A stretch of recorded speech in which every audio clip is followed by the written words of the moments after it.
Insurance companies generally will say in securities litigation, somebody is alleged to have done something wrong. Frequently, somebody is alleged to have committed fraud. What you often will see is that one executive has engaged in bad acts, has committed fraud, has done things, engaged in financial improprieties, and as a result of those bad acts, the rest of the executives of the company are sued and the company is sued. And the insurance company will say, aha, somebody's committed fraud, the fraud exclusion applies, we have one called fraud, the fraud exclusion applies, and they'll apply that to attempt to preclude coverage, if not for everybody, at least the executive who has committed fraud and the company. Now, there are a couple things to think about in connection with the fraud exclusion. Most policies today say that the fraud exclusion will apply if an insured has been found via a final adjudication adverse to the insured to have committed fraud. So allegations of fraud in a complaint against the insured or the company are not sufficient to trigger the exclusion. You need a final adjudication adverse to the insured. And the question is, what is a final adjudication? Arguably, and if you look in the dictionary and you look in Black's dictionary and you do some research on what constitutes final adjudication, it can be final adjudication. All appeals are resolved. You've taken it as far up the appellate ladder as you want, as you can, and the court has resolved the issue. At that point, if it's concluded that you've committed fraud or somebody's committed fraud, then the fraud exclusion can be triggered, and then the question is, to whom does it apply? If you have a situation where there's a judgment in the court and the judgment says that somebody's committed fraud, and then the case goes up on appeal, but before the appeal is resolved, there's a settlement.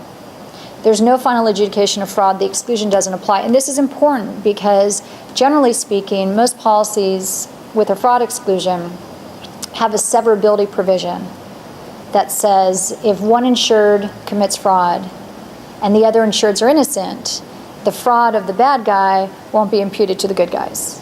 That's fine, but the question is, what happens to the company? Because those severability provisions are not always clear as to whether the fraud will be imputed to the company. And generally speaking, the fraud of the individual will be imputed to the company. But the company's paying indemnity is indemnifying not just the bad guy, but the innocent guys. So there should be some allocation, if the fraud exclusion applies, between amounts spent by the company to indemnify the one who's committed fraud and amounts spent by the company to indemnify those who have not committed fraud.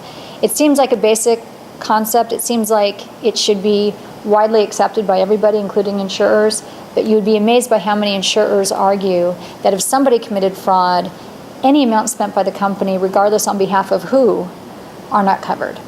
But the important point here is, if there is a judgment of fraud against an individual, and then the case goes up on appeal and is settled before the appeal is resolved, then the fraud exclusion shouldn't apply to anybody, including the bad guy or the company, and therefore defense and indemnity dollars would be available to pay for everybody.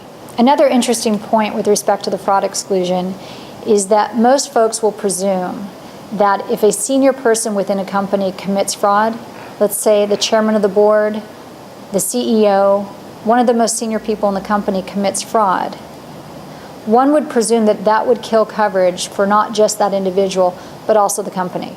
There is case law in many jurisdictions, particularly in California, from where I come, that says that fraud will not be imputed to the company so as to preclude coverage when the company, the board of directors of the company, has not authorized the conduct that was allegedly fraudulent, even though it was engaged in by the CEO or some very senior person in the company. So you can have a situation where the company is sued for fraud, the individual is sued for fraud, and if the insurance company can't show ratification by the board of this bad conduct, you still may have coverage for the company.